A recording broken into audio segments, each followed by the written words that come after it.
ನಮಸ್ತೆ ವೀಕ್ಷಕರೇ, ಶುಭೋದಯ. PNS ವಿಸ್ತಾರ ನ್ಯೂಸ್ಗೆ ಸ್ವಾಗತ. ವಿಶೇಷವಾದಂತಹ ಕಾರ್ಯಕ್ರಮದಲ್ಲಿ ನೇರ ಪ್ರಸಾರದಲ್ಲಿ ನಾವಿದ್ದೇವೆ. Lady super star crystal numerologist Shrimati Meeta ಅವರಿದ್ದಾರೆ. ಹಾಗಾಗಿ ಮೀತಾ ಕ್ರಿಸ್ಟಲ್ ಆಸ್ಟ್ರೋ ಕಾರ್ಯಕ್ರಮಕ್ಕೆ ಅವ್ರನ್ನ ಸ್ವಾಗತಿಸ್ತಾ ನಿಮ್ಮೆಲ್ಲರಿಗೂ ಸ್ವಾಗತವನ್ನು ಕೋರ್ತೇನೆ. ಮೇಡಮ್ ನಮಸ್ತೆ. ಸ್ವಾಗತ. ನಮಸ್ತೆ ಮೇಡಮ್, ಇವತ್ತು ನೀವು ಹೇಳಿದಂತಹ ಪ್ರಿಡಿಕ್ಷನ್ ಬಗ್ಗೆ ನಾವು ನೆನೆಸ್ಕೊಳ್ತಾ ಇದ್ವಿ. ನೀವು 26ರ ಬಗ್ಗೆನೂ ಹೇಳಿದ್ರಿ. ಅಂದರೆ 8ನೇ ತಾರೀಕು ಅಷ್ಟು ಶುಭವಲ್ಲ, ಈ ವರ್ಷವೇ 8 ಅನ್ನೋದನ್ನ ಡೇಂಜರ್ ಸಂಖ್ಯೆ ಅಂತ ಇರುತ್ತೆ. ಸೊ ಹಾಗಾಗಿ ಆಗಸ್ಟ್ ಮಂತ್ ಬಗ್ಗೆ ನೀವು ತಿಳಿಸ್ಕೊಟ್ಟಿದ್ರಿ, ಭಾಳಷ್ಟು ಅವಗಳು ನಡಿಬಹುದು ಅಂತ. ಜೊತೆಗೆ 26 ಡೇಟ್ ಬಗ್ಗೆ ಕೂಡ ನೀವು ಹೇಳಿದ್ರಿ. ಹಾಗೆ ಅನೇಕ ಸಂಖ್ಯೆಗಳ ಬಗ್ಗೆ ಪ್ರಿಡಿಕ್ಟ್ ಮಾಡಬೇಕಾದ್ರೆ ನಾವು ಈ ವಿದ್ಯಮಾನಗಳನ್ನು ನೋಡ್ತಾ ಬಂದಿದ್ದೀವಿ ಮೇಡಮ್. ಸೊ ಅದ್ರ ಬಗ್ಗೆ ಮೊದಲೇದಾಗಿ ನಮಗೆ ವೀಕ್ಷಕರಿಗೆ ತಿಳಿಸ್ಕೊಡೋದಾದ್ರೆ ನೋಡಿ, ಫಸ್ಟೇ ನಾನು ಮೊದಲಿಗೆ ಹೇಳ್ತಾ ಬಂದಿದ್ದೆ, ಈ ವರ್ಷದ ಡೇಂಜರ್ ನಂಬರ್ ಅತಿ ಹೆಚ್ಚು ಡೇಂಜರ್ ನಂಬರು, ಮತ್ತು ಆ ಡೇಟಲ್ಲಿ ಹುಟ್ಟಿರೋರಿಗೆ ಕೂಡ ಏನಾದರೂ ಒಂದೊಂದು ತೊಂದರೆಗಳಾಗತ್ತೆ ಅಂತ. ಅದರಲ್ಲಿ ಬಂದು 8 ಅನ್ನೋ ಒಂದು ನಂಬರ್ ಆಗಿರುತ್ತೆ. 8, 16, 27, ಅದೇ ರೀತಿ 6, 15 ಮತ್ತು 24, 1ನೇ ತಾರೀಕು, 1, 10, 19 ಈ ಡೇಟ್ಗಳೆಲ್ಲ ಸಾಮಾನ್ಯವಾಗಿ ನೋಡಿ, ಈ ಡೇಟ್ ಈ ನಂಬರ್ಗಳು ಈ ವರ್ಷಕ್ಕೆ ಡೇಂಜರಸ್, ಮತ್ತು ಈ ಡೇಟ್ಗಳು ಕೂಡ ಈ ವರ್ಷಕ್ಕೆ ಡೇಂಜರಸ್ ಅಂತ ಸಾಕಷ್ಟು ಬಾರಿ, ಅದರಲ್ಲೂ ನಾನು ಈ ವರ್ಷ ಪೂರ್ತಿ ಹೇಳ್ತಾನೆ ಬಂದೆ. ಅದೇ ರೀತಿ ನೋಡಿ, ನಾನು ಕೂಡ ಹೇಳಿದ್ದೆ, ಆರ್ಯವರ್ಧನ್ ಗುರೂಜಿ ಅವರು ಕೂಡ ಪ್ರೆಡಿಕ್ಷನ್ ಮಾಡಿದರು. ನಾವಿಬ್ಬರು ಏನು ಹೇಳಿದ್ದೀವಿ ಅದೆಲ್ಲವೂ ಕೂಡ ನಡೀತಾ ಇದೆ, ನಡೆದಿದೆ ಕೂಡ. ಈ 1ನೇ ತಿಂಗಳು ಜನವರಿಯಲ್ಲಿ ಸಾಕಷ್ಟು ಇನ್ಸಿಡೆಂಟ್ಗಳಾಯಿತು. 1 ಅನ್ನೋ ನಂಬರ್ ಕೂಡ ಡೇಂಜರ್ ಅಂತ ಹೇಳಿದ್ವಿ. ಸೊ ಈ 1ನೇ ತಾರೀಕು ಆಗಿರ್ಬೋದು, ಅದೇ ರೀತಿ 6ನೇ ತಾರೀಕು, 6 ಅಂತ ಬಂದಾಗ ನೋಡಿ, 6ನೇ ತಿಂಗಳು ಬಹಳಷ್ಟು ಇನ್ಸಿಡೆಂಟ್ ಆಗಿರೋದೇ 6ನೇ ತಿಂಗಳಲ್ಲಿ. ಅದರಲ್ಲೂ 6ನೇ ತಿಂಗಳಲ್ಲಿ ನೀರಿನಿಂದ ತುಂಬ ಜನ ಸತ್ರು. ಅದೆಲ್ಲ ನಮ್ಮ ಡೇಟೆ. ಯಾವತ್ತು 8ನೇ ತಾರೀಕು ಆಗಿರುತ್ತೆ, 24ನೇ ತಾರೀಕು ಆಗಿರುತ್ತೆ, 15ನೇ ತಾರೀಕು ಆಗಿರುತ್ತೆ. ಮತ್ತು ಒಂದು ಬಸ್ ಪೂರ್ತಿನೂ ಮಕ್ಕಳದು ಸ್ಕೂಲ್ಗೆ ಕರ್ಕೊಂಡೋಗೋಂಥ ಒಂದು ಬಸ್ ಪೂರ್ತಿ ನೀರಿಗೆ ಬಿತ್ತು. ಅದು ಕೂಡ 6ನೇ ತಾರೀಕಾಗಿತ್ತು. 6ನೇ ತಿಂಗಳಲ್ಲಿ ಸತತ ನಾವು ಹೇಳಿರೋ ಡೇಟು 8ನೇ ತಾರೀಕು ಆಗಿರ್ಬೋದು, 17ನೇ ತಾರೀಕು ಆಗಿರ್ಬೋದು, 27ನೇ ತಾರೀಕು ಆಗಿರ್ಬೋದು, ಅದೇ ರೀತಿ 6, 15, 24ನೇ ತಾರೀಕು ಆಗಿರ್ಬೋದು. ಅದು 8 ಅಂತ 6 ಅನ್ನೋ ನಂಬರ್ ಡೇಂಜರ್ ಅಂತ ಅಂದಾಗ ಈ 6ನೇ ತಿಂಗಳಲ್ಲಿ ಬಹಳಷ್ಟು ಇನ್ಸಿಡೆಂಟ್ಗಳು, ಅಂದರೆ ತುಂಬ ಫ್ಲೈಟ್ ಆಕ್ಸಿಡೆಂಟು, ಟ್ರೈನ್ ಆಕ್ಸಿಡೆಂಟು ಇದೆಲ್ಲವೂ ನಡೀತಾ ಬಂದಿದೆ. ಯಾರೆಲ್ಲ 6ನೇ ತಾರೀಕು ಹುಟ್ಟಿರ್ತೀರಾ, 15ನೇ ತಾರೀಕು ಹುಟ್ಟಿರ್ತೀರ, 24ನೇ ತಾರೀಕು ಹುಟ್ಟಿರ್ತೀರ, ಅವ್ರಿಗೆಲ್ಲರಿಗೂ ಕೂಡ ಏನಾದರೂ ಒಂದು ಸಮಸ್ಯೆಗಳು ಇದ್ದೇ ಇರುತ್ತೆ. 26ನೇ ತಾರೀಕು ಹುಟ್ಟಿರೋರಿಗೂ ಕೂಡ ಹೀಗೆ. ಇವಾಗ ಎಕ್ಸಾಂಪಲ್ ಏನು ಬೇಡ ನೋಡಿ, ಬರೋ ತಿಂಗಳು ಅಂದರೆ ಆಗಸ್ಟ್ 8ನೇ ತಿಂಗಳು ಬರ್ತಿದೆ. ಆ 8ನೇ ತಿಂಗಳಲ್ಲಿ ಇದೇ 6ನೇ ತಾರೀಕು ಆಗಿರ್ಬೋದು, 1ನೇ ತಾರೀಕು ಆಗಿರ್ಬೋದು, 1, 8, 18ನೇ ತಾರೀಕು ಎಲ್ಲೆಲ್ಲಿ ಪಾಸ್ ಆಗುತ್ತೋ ಅವತ್ತು ಕೂಡ ಬಹಳಷ್ಟು ಡೇಂಜರ್ ಆಗಿರುತ್ತೆ 1ನೇ ತಾರೀಕು ಹುಟ್ಟಿರೋರಿಗೆ. ಮತ್ತು 11ನೇ 1, 10, 19, 28ನೇ ತಾರೀಕು ಹುಟ್ಟಿರೋರೆಲ್ಲರೂ ಈ ಡೇಟಲ್ಲಿ ಹುಟ್ಟಿರೋರೆಲ್ಲರೂ ಬಹಳಷ್ಟು ಕೇರ್ಫುಲ್ಲಾಗಿರಬೇಕಾಗುತ್ತೆ ಇದೇ ಆಗಸ್ಟ್ ತಿಂಗಳಲ್ಲಿ. ಜೊತೆಗೆ 26ನೇ ತಾರೀಕಲ್ಲಿ ಹುಟ್ಟಿರೋರು, 6ನೇ ತಾರೀಕಲ್ಲಿ ಹುಟ್ಟಿರೋರು, 15ನೇ ತಾರೀಕಲ್ಲಿ ಹುಟ್ಟಿರೋರು, ಮತ್ತು 24ನೇ ತಾರೀಕಲ್ಲಿ ಹುಟ್ಟಿರೋರು, ಈ ಡೇಟವ್ರು ಕೂಡ ಬಹಳಷ್ಟು ತುಂಬ ಜಾಗೃತಿ ವಹಿಸಬೇಕಾಗುತ್ತೆ. ಯಾಕಂದರೆ ಬರೋದನ್ನು ನಾವು ಮೊದಲೇ ಹೇಳ್ತಾ ಇದ್ದೀವಿ, ಆದಮೇಲೆ ಹೇಳೋದಲ್ಲ, ಮುಂಚಿತವಾಗೇ ಹೇಳ್ತಾ ಇದ್ದೀವಿ.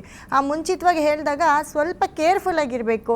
ಈ ತಿಂಗಳು ಚೆನ್ನಾಗಿಲ್ಲ, ಯಾಕಂದರೆ 6ನೇ ನಂಬರ್ ಅವ್ರಿಗೆ 6ನೇ ತಾರೀಕು ಚೆನ್ನಾಗಿರಲ್ಲ. ಆ ಡೇಟ್ಗಳಲ್ಲಿ, ಅದರಲ್ಲೂ ನೀವು 6ನೇ ತಾರೀಕು ಕೊಟ್ಟಿರ್ತೀರಾ, ನಿಮ್ಮದೇ ಡೇಟ್ ಅವತ್ತು 6ನೇ ತಾರೀಕು, 24ನೇ ತಾರೀಕು, 15ನೇ ತಾರೀಕು, ಅವತ್ತಿನ ದಿನ ಎಸ್ಪೆಷಲಿ ತುಂಬ ಕೇರ್ಫುಲ್ಲಾಗಿರಬೇಕು.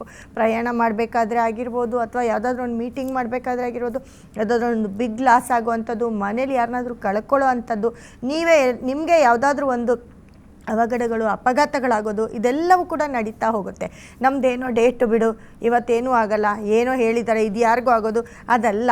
ನಿಮ್ಗೆ ಎಲ್ಲೆಲ್ಲಿ 6, 15, 24 ಪಾಸಾಗಿರುತ್ತೋ ಅವರೆಲ್ಲರಿಗೂ ಕೂಡ ತುಂಬ ಡೇಂಜರಸ್. ಇದು ನಿಮ್ಮ ಫೋನ್ ನಂಬರಲ್ಲಾದರೂ ಆಗಿರ್ಬೋದು, ನಿಮ್ಮ ವೆಹಿಕಲ್ ನಂಬರಲ್ಲಿ ಕೂಡ ಈ ನಂಬರ್ ಪಾಸಾಗಿದ್ದರೆ ಖಂಡಿತ ಹೇಳ್ತೀನಿ, ವೆಹಿಕಲಲ್ಲಿ ಓಡಾಡಬೇಕಾದ್ರೆ ಕೂಡ ತುಂಬ ಕೇರ್ಫುಲ್ಲಾಗಿರ್ಬೇಕಾಯ್ತು. ಯಾಕಂದರೆ ಇವತ್ತಿನವರೆಗೂ ನಾವು ಏನು ಹೇಳಿದ್ದೀವಿ ಅದೆಲ್ಲವೂ ನಡೆದಿದೆ, ಅದೆಲ್ಲವೂ ಸತ್ಯ ಆಗಿದೆ. ನೋಡಿ, ಇವಾಗ ಉದಾಹರಣೆಗೆ ಗುರು ಉಚ್ಚನಾಗಿದ್ದಾನೆ ಅಂತ ಹೇಳಿದೆ. ಗುರು ಉಚ್ಚನಾಗಿದ್ದಾನೆ, ಈ ಎಜುಕೇಷನ್ಗೆ ಸಂಬಂಧಪಟ್ಟಂಗೆ ತುಂಬ ತೊಂದರೆಗಳಾಗುತ್ತೆ, ನೀರಿಗೆ ಸಂಬಂಧಪಟ್ಟಂಗೆ ತುಂಬ ತೊಂದರೆಗಳಾಗುತ್ತೆ, ಅಧಿಕಾರಿಗಳಿಗೆಲ್ಲ ತುಂಬ ತೊಂದರೆ ಆಗುತ್ತೆ ಅಂತ ಬಹಳಷ್ಟು ಸಾರಿ ಪ್ರೆಡಿಕ್ಷನ್ ಕೊಟ್ಟಿದ್ದೀವಿ. ನಾನು ಕೂಡ ಕೊಟ್ಟಿದ್ದೀನಿ, ಗುರುಜಿ ಕೂಡ, ಆರ್ಯವರ್ಧನ್ ಗುರುಜಿ ಕೂಡ ಕೊಟ್ಟಿದ್ದಾರೆ. ಅದಕ್ಕೆ ಒಂದು ಉದಾಹರಣೆ ಅಂತಂದರೆ, ನಿನ್ನೆ ಎಜುಕೇಷನ್ ಮಿನಿಸ್ಟ್ರು ಧರ್ಮೇಂದ್ರ ಇವರು ಅವರು ರಾಜೀನಾಮೆ ಕೊಟ್ಟಿದ್ದಾರೆ. ಏನಕ್ಕೆ ಅಂತಂದರೆ ಈ ವಿದ್ಯಾರ್ಥಿಗಳಿಂದ ನೋಡಿ ಎಜುಕೇಷನ್ಗೆ ಸಂಬಂಧಪಟ್ಟು ಏನೆಲ್ಲ ಗೊಂದಲಗಳು ನಡೀತಾ ಇದೆ, ಮಕ್ಕಳು ಅದು ಇದು ಮಾಡ್ತಿದ್ದಾರೆ ಪಾಪ ಎಲ್ಲೆಲ್ಲೋ ಬಿಸಿಲಲ್ಲಿ ನಿಂತು. ಯಾಕಂದರೆ ಎಲ್ಲೋ ಒಂದು ಕಡೆ ವಿದ್ಯಾಭ್ಯಾಸಕ್ಕೆ ಅಂತ ಬಂದಾಗ ತುಂಬ ಕಷ್ಟಪಟ್ಟು ಓದಿರ್ತಾರೆ. ಆ ಎಜುಕೇಷನ್ಗೆ ತೊಂದರೆ ಆಗ್ತಿದೆ ಅಂತಂದರೆ ಎಜುಕೇಷನ್ ಮಿನಿಸ್ಟ್ರೇ ಇದಕ್ಕೆ ಕೊಡಬೇಕಾಗುತ್ತೆ. ಅವರ ಡೇಟ್ ಆಫ್ ಬರ್ತ್ ಏನು ಗೊತ್ತಾ? ಅವ್ರ ಡೇಟ್ ಆಫ್ ಬರ್ತ್ ಕೂಡ 26ನೇ ತಾರೀಕಾಗಿರುತ್ತೆ. 26 ಅಂತಂದರೆ 8, 2 + 6 8 ಬರುತ್ತೆ. ಅದು ಕೊಟ್ಟಿರೋದು ಯಾವಾಗ? 25ನೇ ತಾರೀಕು ಅಂದರೆ 7. ನಾನು ಸಾಕಷ್ಟು ಬಾರಿ ಹೇಳಿದ್ದೆ 7 ಪಕ್ಕ 7 ಪಕ್ಕ 8 ಬರಬಾರ್ದು, 8 ಪಕ್ಕ 7 ಬರಬಾರ್ದು, ಇದೆರಡು ಪಕ್ಕ ಬಂದಾಗ 4 8 ಬರಬಾರ್ದು, ಮತ್ತು 7 4 8 ಕಂಟಿನ್ಯೂ ಆಗಬಾರ್ದು. ಯಾವಾಗೆಲ್ಲ ಈ ನಂಬರ್ಗಳು ಕಂಟಿನ್ಯೂ ಆಗಿ ಫೋನ್ ನಂಬರಲ್ಲಿ ಇರುತ್ತೆ, ಈ ನಂಬರ್ಸ್ ಫೋನ್ ನಂಬರಲ್ಲಿ ಇದ್ದಾಗ ನಾವು ಆ ಫೋನ್ ನಂಬರ್ನೇ ಕೊಡೋದಿಲ್ಲ, ಇದು ಚೆನ್ನಾಗಿಲ್ಲ ಅಂತ ಹೇಳ್ತೀವಿ. ಅವರು ಹೇಳಿರ್ತೀವಿ, ಚೇಂಜ್ ಮಾಡ್ಕೊಳ್ಬೇಕು, ಯಾಕಂದರೆ ಇದರಿಂದ ತುಂಬ ಅಪಘಾತಗಳಾಗುತ್ತೆ.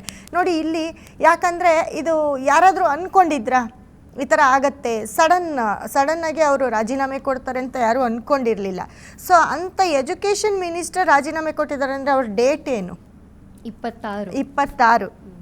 ಸೊ 26ನೇ ತಾರೀಕಿಗೆ ನಾವು ಹೇಳಿರೋ ಡೇಟ್ ಅದು, ಆಯಿತಾ? 26ನೇ ತಾರೀಕು 7ನೇ ತಾರೀಕು ಅವ್ರ ಡೇಟು 8 ಪಾಸ್ ಆಗುತ್ತೆ. ಅವ್ರ ಡೇಟಲ್ಲಿ 7ನೇ ತಾರೀಕು ಅಂದರೆ 7 8 ಕಾಂಬಿನೇಷನ್ ಇದು. ಅದು ನಿನ್ನೆನೇ ರಾಜೀನಾಮೆ ಕೊಟ್ಟಿದ್ದಾರೆ. ಯಾಕೆ ಅವರೇ ಕೊಡಬೇಕು? 26ನೇ ತಾರೀಕು ಅವರೇ ಯಾಕೆ ಆಗಬೇಕು ಅಲ್ವಾ? ನಾನೇನು ಹೇಳಿದ್ದೆ, ಈ ವರ್ಷಕ್ಕೆ ಯಾರೆಲ್ಲ 8ನೇ ತಾರೀಕು ಕೊಟ್ಟಿರ್ತೀರಾ, 26ನೇ ತಾರೀಕು ಕೊಟ್ಟಿರ್ತೀರಾ, 17ನೇ ತಾರೀಕು ಕೊಟ್ಟಿರ್ತೀರಾ, ಅವರೆಲ್ಲರೂ ಕೂಡ ಆ ಡೇಟಲ್ಲಿ ಹುಟ್ಟಿರೋರ್ಗೂ ಕೂಡ ಎಲ್ಲೋ ಒಂದು ಕಡೆ ತುಂಬ ಪ್ರಾಬ್ಲಮ್ ಅಂತ ಹೇಳಿದ್ದೆ. ಇದು ಉದಾಹರಣೆ. ಇದು ಸೋಷಿಯಲ್ ಮೀಡಿಯಾದಲ್ಲಿ ಟಿ ವಿಯಲ್ಲೆಲ್ಲ ನಾವು ನೋಡ್ತಾ ಇದ್ದೀವಿ. ಎಲ್ಲೋ ಒಂದು ಕಡೆ ಈ ಥರ ಡೇಟಲ್ಲಿ ಹುಟ್ಟಿರೋರು ನಾರ್ಮಲಾಗಿ ಸಾಮಾನ್ಯ ಜನರು, ನೀವು ನಮಗೆಲ್ಲ ಏನೇನಾಗುತ್ತೋ ಅಲ್ವಾ ಗೊತ್ತಿಲ್ಲ. ಸೊ ಹಾಗಾಗಿ ಪರ್ಸ್ನಲ್ ಪ್ರಾಬ್ಲಮ್ ಆಗಿರ್ಬೋದು, ಲಾಸ್ ಆಗುವಂಥದ್ದಾಗಿರ್ಬೋದು, ಮನೆಯಲ್ಲಿ ತುಂಬ ತೊಂದರೆಗಳು, ಸಣ್ಣ ಪುಟ್ಟದ್ದನ್ನು ನೀವು ಗಣನೆಗೆ ತೊಗೊಳ್ಬೇಕಾಗತ್ತೆ. ಆ ಸಣ್ಣ ಪುಟ್ಟದಿಂದ ತಪ್ಪಿಸ್ಕೊಳ್ಬೇಕು ಅಂತಂದರೆ ತುಂಬ ಕೇರ್ಫುಲ್ ಆಗಿರಬೇಕಾಗುತ್ತೆ. ಇವಾಗೂ ಒತ್ತಿ ಹೇಳ್ತಾ ಇದ್ದೀನಿ, ನೆಕ್ಸ್ಟ್ ಮಂತ್ ಅಂದರೆ 8ನೇ ತಿಂಗಳಲ್ಲಿ ಖಂಡಿತವಾಗ್ಲೂ ತುಂಬ ಏನೇನಾಗುತ್ತೋ ಗೊತ್ತಿಲ್ಲ. ಯಾಕಂದರೆ ಈ ವರ್ಷದ ಲಾಸ್ಟ್ ಡೇಂಜರ್ ನಂಬರ್ ಇದು 8 ಅನ್ನೋದು. 8ನೇ ತಿಂಗಳು ಅಪ್ಕಮಿಂಗ್ ಇನ್ನೊಂದು 5 ದಿನ ಇದೆ. ಅದಾದಮೇಲೆ 8ನೇ ತಿಂಗಳಿಗೆ ಕಾಲಿಡ್ತಾ ಇದ್ದೀವಿ. 8ನೇ ತಿಂಗಳು 1ನೇ ತಾರೀಕು 1 ಪಾಸ್ ಆಗುತ್ತೆ.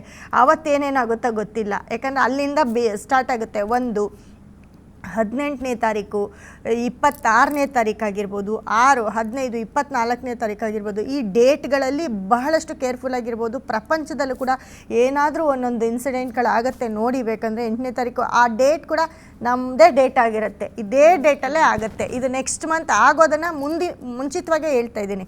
ಇವತ್ತು ಕೂಡ ನೆನೆ 7ನೇ ತಾರೀಕು 7 8 ಪಕ್ಕ ಅವ್ರದ್ದು 8ನೇ ತಾರೀಕು 26ನೇ ತಾರೀಕು 8 ಪಾಸ್ ಆಗುತ್ತೆ. ಮತ್ತು ಗುರು ಉಚ್ಚನಾಗಿದ್ದಾನೆ ಅಂತ ಹೇಳಿದೆ. ಕಟಕ ರಾಶಿಗೆ ಗುರು ಉಚ್ಚನಾಗಿರೋದ್ರಿಂದ ಬಹಳಷ್ಟು ಏನು ಕೊಟ್ಟರು ತುಂಬ ಯಥೇಚ್ಛವಾಗಿ ಕೊಡ್ತಾನೆ ಅಂತ ಹೇಳಿದೆ. ಅದರಲ್ಲೂ ಈ ಎಜುಕೇಷನ್ಗೆ ಸಂಬಂಧಪಟ್ಟಂಗೆ ತುಂಬ ತೊಂದರೆಗಳಾಗತ್ತೆ. ಅಧಿಕಾರಿಗಳು ಯಾರಾದರೂ ರಾಜೀನಾಮೆ ಕೊಡ್ಬೋದು, ಕೆಲಸ ಬಿಡ್ಬೋದು, ಏನಾದರೂ ಅವರಿಗೆ ತೊಂದರೆ ಆಗ್ಬೋದು ಅಂತ ಕೂಡ ಸಾಕಷ್ಟು ಬಾರಿ ಹೇಳಿದ್ದೆ.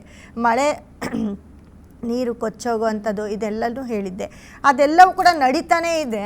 ಇವಾಗ ಎಜುಕೇಷನ್ ಅಂತ ಬಂದಾಗ ಎಜುಕೇಷನಿಗೆ ಸಂಬಂಧಪಟ್ಟಂಗೆ ಅದು ಒಂದು 15-20 ದಿವಸದಿಂದ ಇದು ನಡೀತಾನೇ ಬರ್ತಾ ಇದೆ.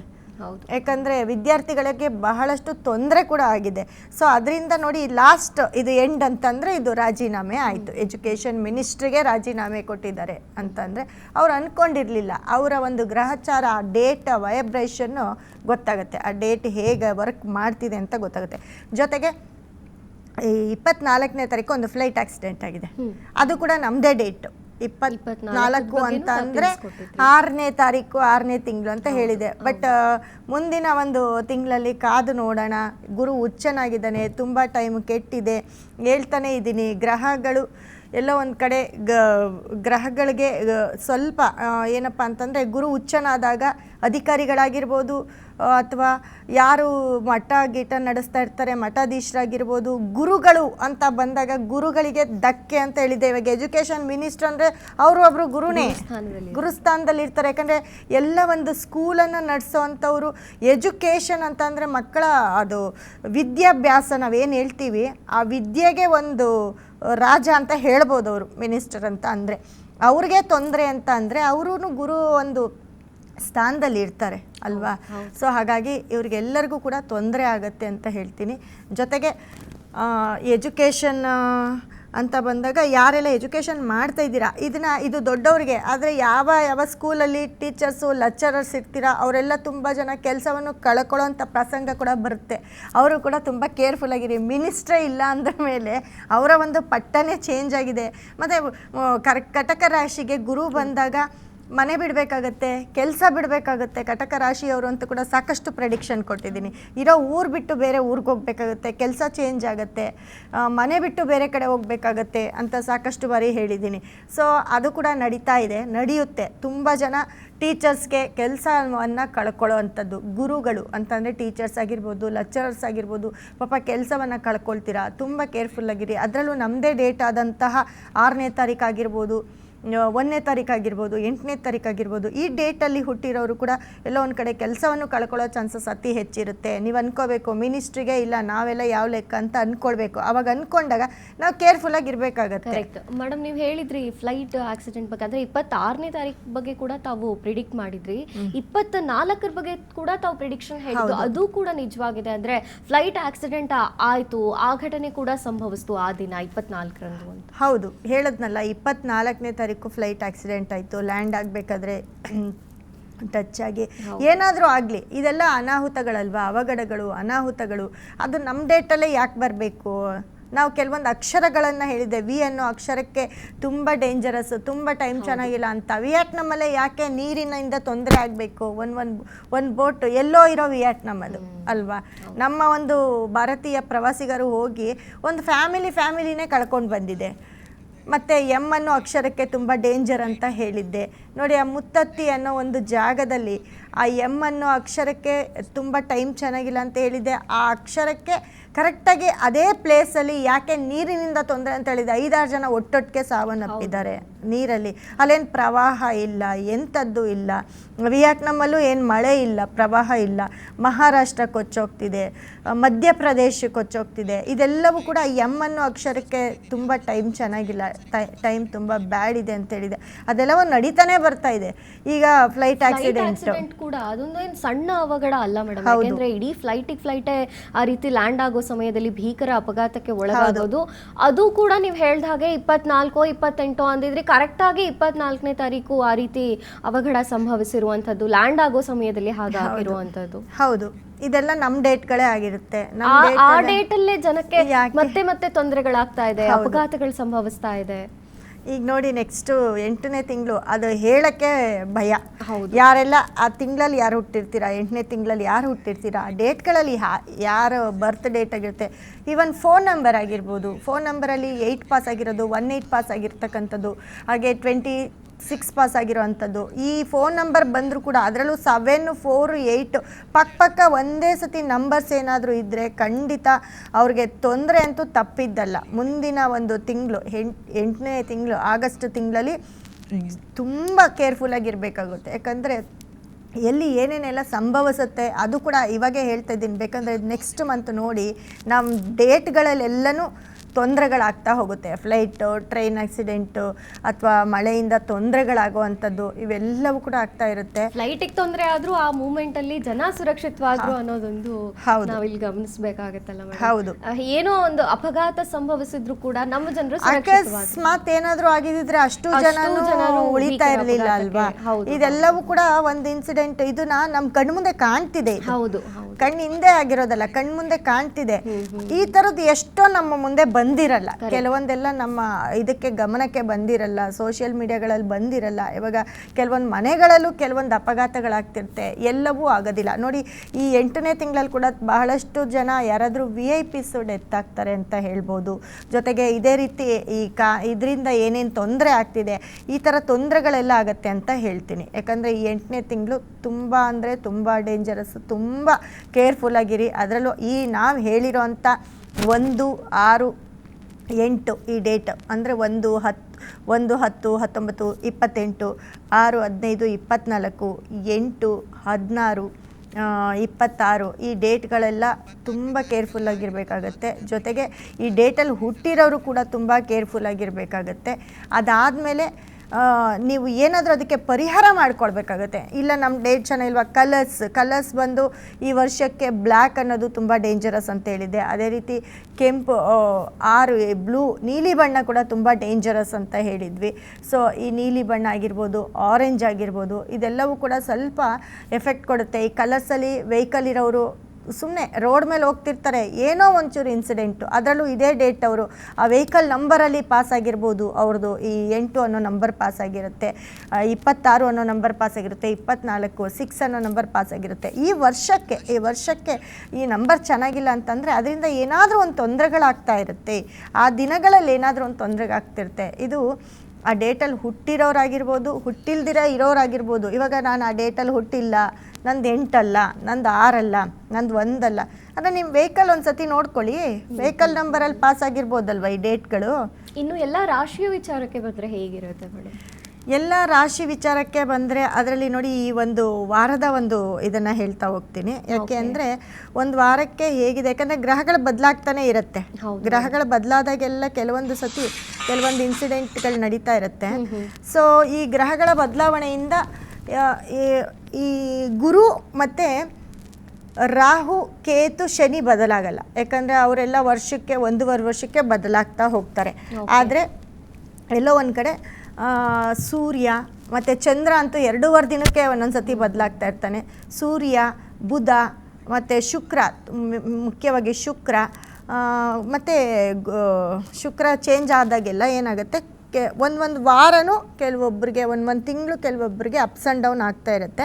ಅದರಲ್ಲಿ ಮುಂದಿನ ವಾರ ಅಂತ ಬಂದಾಗ ನೋಡಿ, ಸೋಮವಾರದಿಂದ ಇವತ್ತಿಂದ ಭಾನುವಾರದಿಂದ ಒಂದು ವಾರದ ಒಂದು ಪ್ರೆಡಿಕ್ಷನ್ ಕೊಡ್ತೀನಿ.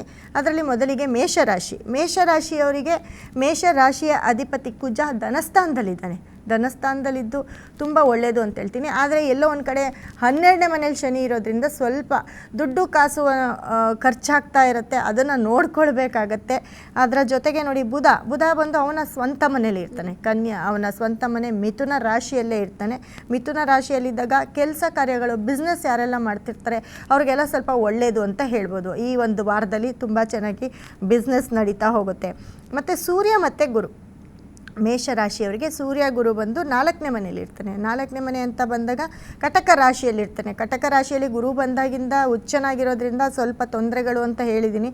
ಜೊತೆಗೆ ಮೇಷರಾಶಿಯವರಿಗೆ ಅವರ ತಾಯಿಗೆ ಸ್ವಲ್ಪ ತೊಂದರೆ ಆಗ್ಬೋದು. ಮೇಷರಾಶಿಯ ತಾಯಿ ಸ್ಥಾನದಲ್ಲಿರೋರಿಗೆ ಯಾರಿಗಾದರೂ ಆಗಿರ್ಬೋದು, ಅವ್ರಿಗೇನಾದರೂ ಸ್ವಲ್ಪ ಹೆಲ್ತ್ ಅಪ್ಸೆಟ್ ಆಗೋದು, ತೊಂದರೆ ಆಗೋದು ಇಂಥದ್ದಾಗ್ತಾ ಇರುತ್ತೆ ಅಷ್ಟೇ. ಅದು ಬಿಟ್ಟರೆ ಮೇಷರಾಶಿಯವರಿಗೆ ಸಿಂಹ ರಾಶಿಯಲ್ಲಿ ಶುಕ್ರ ಮತ್ತು ಕೇತು 5ನೇ ಮನೆಯಲ್ಲಿದ್ದಾಗ ಮಕ್ಕಳಿಂದ ಏನಾದರೂ ಸ್ವಲ್ಪ ಬೆನಿಫಿಟ್ ನೋಡ್ತಕ್ಕಂಥದ್ದು, ಮಕ್ಕಳಿಗೆ ಒಳ್ಳೆ ಸ್ಕೂಲು, ಒಳ್ಳೆ ಕೆಲಸ, ಅಥವಾ ಯಾವುದಾದ್ರೂ ಮಕ್ಕಳಿಂದ ಹಣ ಬರ್ತಕ್ಕಂಥದ್ದು. ಇವಾಗ ವಯಸ್ಸಾಗಿರೋ ಪೇರೆಂಟ್ಸ್ ಎಲ್ಲ ಇರ್ತಾರೆ, ಮಕ್ಕಳೆಲ್ಲೋ ಇರ್ತಾರೆ, ಆದರೂ ಕೂಡ ಎಲ್ಲ ಒಂದು ಕಡೆ ದುಡ್ಡು ಕಾಸು ಹೆಲ್ಪ್ ಮಾಡ್ತಕ್ಕಂಥದ್ದು ಇದೆಲ್ಲ ಆಗ್ತಾ ಹೋಗುತ್ತೆ. ಮತ್ತು ನಿಮ್ಮ ಮನೆಯಲ್ಲೂ ಕೂಡ ಯಾವುದಾದ್ರೂ ಶುಭ ಕಾರ್ಯಗಳು ನಡೆಯುವಂಥ ಚಾನ್ಸಸ್ ಅತಿ ಹೆಚ್ಚಿರುತ್ತೆ ಮೇಷರಾಶಿಯವರಿಗೆ. ಜೊತೆಗೆ ರಾಹು 12ನೇ ಮನೇಲಿ, ರಾಹು 11ನೇ ಮನೆಯಲ್ಲಿ ರಾಹು ಇದ್ದು 12ನೇ ಮನೇಲಿ ಶನಿ ಇರ್ತಾನೆ. 11ನೇ ಮನೆಯಲ್ಲಿ ರಾಹು ತುಂಬ ಯೋಗವನ್ನೇ ಕೊಡ್ತಾನೆ, ಯಾಕಂದರೆ ಲಾಭಸ್ಥಾನದಲ್ಲಿ ಇರ್ತಾನೆ. ಲಾಭಸ್ಥಾನದಲ್ಲಿ ರಾಹು ಇರೋದ್ರಿಂದ ಯಾವುದಾದ್ರೂ ಒಂದು ಕೆಲಸಕ್ಕೆ ನಿಮಗೆ ಅಂದರೆ ಪ್ರವಪ್ ಮಾಡ್ತಾನೆ, ಕೆಲಸ ತಂದು ಕೊಡ್ತಾನೆ. ಆದರೆ ಗ್ರಹಗತಿಗಳು ಚೆನ್ನಾಗಿರ್ಬೇಕಲ್ಲ, ಬುಧ, ಸೂರ್ಯ ಮತ್ತು ಮೇನ್ ಶುಕ್ರ ಇವರೆಲ್ಲ ಚೆನ್ನಾಗಿರಬೇಕು. ಬಟ್ ಇವರು ಈ ಮೇಷರಾಶಿಗೆ ತುಂಬ ಟೈಮ್ ಚೆನ್ನಾಗಿರೋದ್ರಿಂದ ಎಲ್ಲ ಒಂದು ಕಡೆ ದುಡ್ಡು ಕಾಸನ್ನು ಸ್ವಲ್ಪ ಖರ್ಚು ಮಾಡೋದನ್ನು ಕಮ್ಮಿ ಮಾಡಿ. ಯಾಕಂದರೆ 12ನೇ ಮನೇಲಿ ಶನಿ ಇರೋದ್ರಿಂದ ಸ್ವಲ್ಪ ಓಡಾಡಬೇಕಾದ್ರೆಲ್ಲ ಸ್ವಲ್ಪ ಕೇರ್ಫುಲ್ಲಾಗಿ ಓಡಾಡಿ, ಅಪಘಾತಗಳು ಜಾಸ್ತಿ ಆಗ್ತಾ ಇರುತ್ತೆ, ನೋಡ್ಕೊಂಡು ಓಡಾಡಿ. ಅದರಲ್ಲೂ ಯಾರೆಲ್ಲ 6ನೇ ತಾರೀಕು, 1ನೇ ತಾರೀಕು ಮತ್ತು 8ನೇ ತಾರೀಕು ಕೊಟ್ಟಿರ್ತೀರ ಅವರೆಲ್ಲರೂ ಕೂಡ ತುಂಬ ಕೇರ್ಫುಲ್ಲಾಗಿರಿ. ಇದು ಮೊಬೈಲ್ ನಂಬರಲ್ಲಾದರೂ ಬಳಕೆ ಆಗಿರ್ಬೋದು, ನಿಮ್ಮ ವೆಹಿಕಲ್ ನಂಬರಲ್ಲಾದರೂ ಇರ್ಬೋದು, ಅದನ್ನು ನೋಡಿಕೊಂಡು ಕೇರ್ಫುಲ್ಲಾಗಿರಿ ಅಂತ ಹೇಳ್ತೀನಿ. ಜೊತೆಗೆ ವೃಷಭ ರಾಶಿ ಅಂತ ಬಂದಾಗ ವೃಷಭ ರಾಶಿಯಲ್ಲೇ ಕುಜ ಇರ್ತಾನೆ. ಯಾಕಂದರೆ 12ನೇವನು ಅವನೇ ಆಗಿರ್ತಾನೆ. ಅವನು ವೃಷಭ ರಾಶಿಗೆ ಬಂದಾಗ ಎಲ್ಲೋ ಒಂದು ಕಡೆ ಕೋರ್ಟು ಕೇಸು ಪ್ರಾಬ್ಲಮ್ ಎಲ್ಲ ಜಾಸ್ತಿ ಆಗುತ್ತೆ, ಪ್ರಾಪರ್ಟಿನ ಕಳ್ಕೊಳ್ಳೋದು ಹೆಚ್ಚಾಗಿರುತ್ತೆ, ಪ್ರಾಪರ್ಟಿ ಬಗ್ಗೆ ಸ್ವಲ್ಪ ಲಿಟಿಗೇಷನ್ಗಳಿರುತ್ತೆ, ಇದನ್ನೆಲ್ಲ ಸ್ವಲ್ಪ ನೋಡ್ಕೊಳ್ಬೇಕಾಗತ್ತೆ. ಈ ವೃಷಭ ರಾಶಿಯವರು ತುಂಬ ನೋಡಿ, ಈ ಒಂದು ಶುಕ್ರ ಅಂತಂದರೆ ರಾಶಿಯಾಧಿಪತಿ ಶುಕ್ರ ಬಂದು ಇವ್ರಿಗೆ 4ನೇ ಮನೆಯಲ್ಲಿರೋದ್ರಿಂದ ಸ್ವಲ್ಪ ಹೊಟ್ಟೆಗೆ ಸಂಬಂಧಪಟ್ಟಂತಹ ಯಾವುದಾದ್ರೂ ಒಂದು ತೊಂದರೆಗಳು ಕಾಡ್ತಾ ಇರುತ್ತೆ, ಅದನ್ನು ನೋಡ್ಕೊಳ್ಬೇಕು. ಶುಕ್ರ ಮತ್ತು ಕೇತು ಒಟ್ಟಿಗೆ ಇರೋದ್ರಿಂದ ಹೆಣ್ಮಕ್ಳಿಂದ ಸ್ವಲ್ಪ ತೊಂದರೆಗಳನ್ನು ಅನುಭವಿಸ್ತಾ ಇರ್ತಾರೆ, ಅದನ್ನು ಸ್ವಲ್ಪ ಕೇರ್ಫುಲ್ಲಾಗಿ, ಯಾಕಂದರೆ ರಾಶಿಯಾಧಿಪತಿ ಶುಕ್ರ ಸಿಂಹ ರಾಶಿಗೆ ಹೋಗಿರ್ತಾನೆ, ಸೂರ್ಯನ ಒಂದು ಮನೆ ಆಗಿರುತ್ತೆ, ಹಾಗಾಗಿ ಅದನ್ನು ಸ್ವಲ್ಪ ಅವಾಯ್ಡ್ ಮಾಡ್ಕೊಳ್ಬೇಕಾಗತ್ತೆ. ಅದು ಬಿಟ್ಟರೆ ಓಕೆ, ರಾಹು ತುಂಬ ಚೆನ್ನಾಗಿದ್ದಾನೆ, ಯಾಕಂದರೆ ರಾಹು ಬಂದು 10ನೇ ಮನೇಲಿ ಇರ್ತಾನೆ. ಅವನು ಎಲ್ಲ ಒಂದು ಕಡೆ ದುಡ್ಡು ಕಾಸು ಎಲ್ಲವನ್ನು ಕೊಡ್ತಾನೆ, ಒಂದೊಂದು ಸತಿ ನೇಮು ಫೇಮು ಎಲ್ಲವನ್ನು ಕೊಡ್ತಾನೆ. ಜೊತೆಗೆ ಶನಿ ಕೂಡ 11ನೇ ಮನೆಯಲ್ಲಿ ಲಾಭಸ್ಥಾನದಲ್ಲಿರೋದು, 10ನೇ ಮನೆಯವನು 11ನೇ ಮನೆಯಲ್ಲಿರೋದು ತುಂಬ ಒಳ್ಳೆಯದು ಅಂತ ಹೇಳುತ್ತೆ. ಆದರೆ ಈ ಒಂದೊಂದು ಸತಿ ಏನಾಗುತ್ತೆ ಗೊತ್ತಾ, ಸೂರ್ಯ ಗುರು, ಯಾಕಂದರೆ ಸೂರ್ಯ ಕೂಡ ವೃಷಭ ರಾಶಿಗೆ 3ನೇ ಮನೇಲಿ ಗುರುವಿನ ಒಟ್ಟಿಗೆ ಇರ್ತಾನೆ. ಇದೇನಾಗುತ್ತೆ, ಕೆಲವೊಂದು ಕೆಲಸವನ್ನು ಕಳ್ಕೊಳ್ಳೋ ಅಂಥ ಚಾನ್ಸಸ್ ಅತಿ ಹೆಚ್ಚಿರುತ್ತೆ. ಕೆಲಸದಲ್ಲಿ ಇಂಪ್ರೂವ್ಮೆಂಟ್ಸ್ ಇರೋದಿಲ್ಲ. ನಿಮ್ಮ ಕೆಲಸ ಕಾರ್ಯ ಆಗಿರ್ಬೋದು, ಅಥವಾ ನೀವೇನು ನಡೆಸ್ತಾ ಇರ್ತೀರಾ, ನಿಮ್ಮ ಓನ್ ಬಿಸ್ನೆಸ್ ಆಗಿರ್ಬೋದು, ಅದರಲ್ಲಿ ಎಲ್ಲೋ ಒಂದು ಕಡೆ ಲಾಸ್ ಆಗುವಂಥ ಚಾನ್ಸಸ್ ಹೆಚ್ಚಿರುತ್ತೆ. ಆದರೆ ಎಲ್ಲೋ ಒಂದು ಕಡೆ ದುಡ್ಡು ಕಾಸು ಬರೋಕ್ಕೆ ರಾಹು ಕೂಡ ಹೆಲ್ಪ್ ಮಾಡ್ತಾನೆ ಅಂತ ಹೇಳ್ಬೋದು. ಮತ್ತು ಮಿಥುನ ರಾಶಿಯವರಿಗೆ ಮಿಥುನ ರಾಶಿಯಲ್ಲೇ ರಾಶಿಯಾಧಿಪತಿ ಬುಧ ಇರ್ತಾನೆ.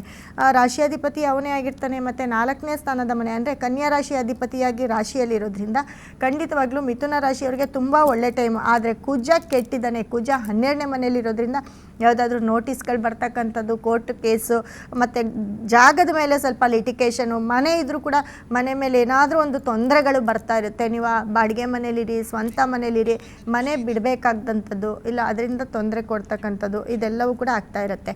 ಜೊತೆಗೆ ಸಿಂಹ ರಾಶಿ, ಕಟಕ ರಾಶಿಯಲ್ಲೇ ಸೂರ್ಯ ಬಂದಿರ್ತಾನೆ, ಗುರು ಕಟಕ ರಾಶಿಯಲ್ಲಿರ್ತಾನೆ, ಉಚ್ಚನಾಗಿರ್ತಾನೆ. ಕಟಕ ರಾಶಿಯವರು ಹೇಳಿದ್ನಲ್ಲ, ಹೆಲ್ತ್ಗೆ ಸ್ವಲ್ಪ ಸಂಬಂಧಪಟ್ಟಂಗೆ ನೋಡ್ಕೊಳ್ಬೇಕಾಗತ್ತೆ.